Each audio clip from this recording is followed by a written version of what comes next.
Alright, so it's been a while since we did some AI scripting for Baldur's Gate 2. Hi, I'm Rick, and today I've got lined up for you is playing around with DisplayStringHead. Now I'm not actually a coder per se, but I know how to copy, paste and problem solve, and I found these are mostly the skills you need. So to start off, I thought it would be nice to see some sort of version number for our AI in-game to know that our script is working. In-game, there's a control script already. When you press a key, it cycles between behaviors and will display some text. Let's see if we can copy that. If we plug into Near Infinity, we can find the script here. So I'll copy this section of code, and for those that don't know, Near Infinity is a program which can be used to look at Baldur's Gate's assets. I'll add a link to the download. I like to use Google Docs to paste my code into a script book of sorts, where I can alter the code before importing it back. Notepad is fine, however. Okay, for the code we've copied so far, there's a few things going on. But to start, we'll focus on this hotkey G and this DisplayStringHead. These other two bits, these are variables, and we'll talk about them later. But for now, we'll copy the script back into our code, and we'll give it a whirl and see if it works. I thought you could edit scripts on the fly and have it working in game, but I found it's easier to close and open Baldur's Gate again. Thankfully though, the game loads pretty quickly. Okay, so we'll just get back into a save, and if we press G, shout for help, 3/4 hit points, perfect. Displaying some text, that's the first part of the problem solved, but of course we want to be able to write our own text. The way it's done in Near Infinity is slightly different. Unfortunately, you can't just write text of what you want. I kinda did see online that there maybe is another program called WeDo where you can do that, but to keep it simple for now, I just want to use Near Infinity. So if we open the Edit tab, we can open up this Dialog.tlk file. So if we look at 831, shout for help at 3/4 hit points, and we see this entry type unknown (1).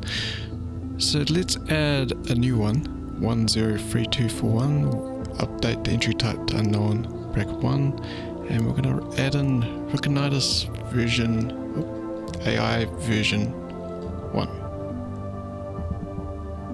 So we'll change the number and we'll add in ours, 103241. We'll override and compile the script, and I've noticed if you go out and back into the script, then the extra comment will auto generate. Okay, so let's head back into the game. So we'll load it up and we'll press G, Riconidas version 1. Alright, so what if we try another text prompt? So it'll be nice to know the health magic status. Since I'm using the script to start throwing spells when the party health is at a certain HP, what if we could press a key to know that spells are going to be used? So to start, we'll add in some more dialogue text. We'll write in if party HP is greater than 80%, magic will be off. And another one, if HP is less than 80%, then magic is on. And we'll remember to turn the entry type into this unknown 1. Okay, so I've recopied the code, and I'm going to use H as a hotkey instead, and replace the DisplayStringHead number with our new ones. So I've got both of the codes up here now, magic off and magic on. Now we can add in some extra conditions so they don't both show up at the same time. So we can use some of our previous code. So if we see a PC and their HP is less than 80%, we'll attach this to our magic being on.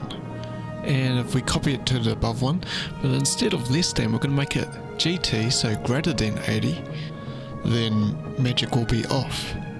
I'm just going to add an extra line here, so we're going to rewrite it, so we'll put less than, but we'll put this exclamation mark at front. So this extra condition basically writes in if HP is not less than 80%, we'll also display this one. And I'll add it to the bottom one as well. This could be useful for later on if, say, we want to add in different layers of conditions. So we could have certain spells being cast when party health is less than 80, and then less than 60, and less than 40, less than 20. Yeah, perhaps we can cover that in the future. Okay, let's get in and see how it works. So if we press H, shows that party health is more than 80 and magic is off. It also hides the interface, so I'll need to change the key. Okay, so it's just in the settings, and we'll just get rid of it. I don't like how the interface gets hidden anyway. Okay, so we can test it out. So we press H, magic is off, and we're going to use Jahira, I think, so we'll just give her a hit. Okay, so Jahira's now less than 80%, so we press H, we can see that magic's now on. Cool, it all works. I decided that the text looked a little bit too similar to each other, so I adjusted it and changed it to be safe mode and magic mode. Next up, I wanted to try to make it automatic. Can we make it display safe or magic mode without pressing a key? So I just simply took out the hotkey condition. So loading it up, we can indeed see the status, and it fires every couple of seconds, which is enlightening in itself. This basically shows how quickly the script refreshes and restarts, pretty much like a heartbeat. And if we hit Jahira again, yeah, we can see it went to magic mode for a couple of seconds. And it displayed a different effect, which I wasn't quite expecting as well. So I didn't realise the CPC condition worked on only the closest person that it saw. I thought it basically looked at everybody, but that's okay. This is part of the fun of discovery. Finally, let's make the status show only once. In the control script that we used at the start, pressing the hotkey cycles through different commands. I think we can use that again. How it looks, so we've got this global pscript pane local 0. So we're going to remove that. We're going to put our own name on it. Magic mode. The locals, don't worry about that. This 0, so we're going to remember that this 0 is safe mode. It's just an integer which we can use to identify.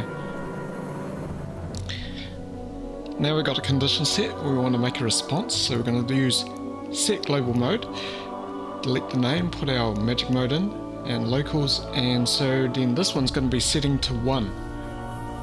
So if the global mode is 0, then it will set to 1. And then we'll just copy these conditions again for magic mode, flip it around, so if the magic mode is currently 1, we'll set it back to 0. I hope this makes sense. It's a little bit confusing, I know. And load it up one time, we press H, and we can see it's safe mode. Give Jahira a hit. We can see the magic mode has appeared just once. Special thanks to Jahira for being our boxing bag today. And if we give her a potion, yeah, it heals up and we can see the safe mode appears, and it just appears once. Okay, we've covered a few things in this video. DisplayStringHead, hotkeys, variables. Sorry there isn't as much combat in this video, but I think there's a few fundamental things explained in here which could be useful. I'll add a link to the script draft I've got on Google Docs if you'd like to see the code. Thanks to Nikolai who asked me to do more tutorial videos. Yeah, well, I appreciate any comments you may have on what you'd like to see more of. Thanks for watching, and please like and subscribe.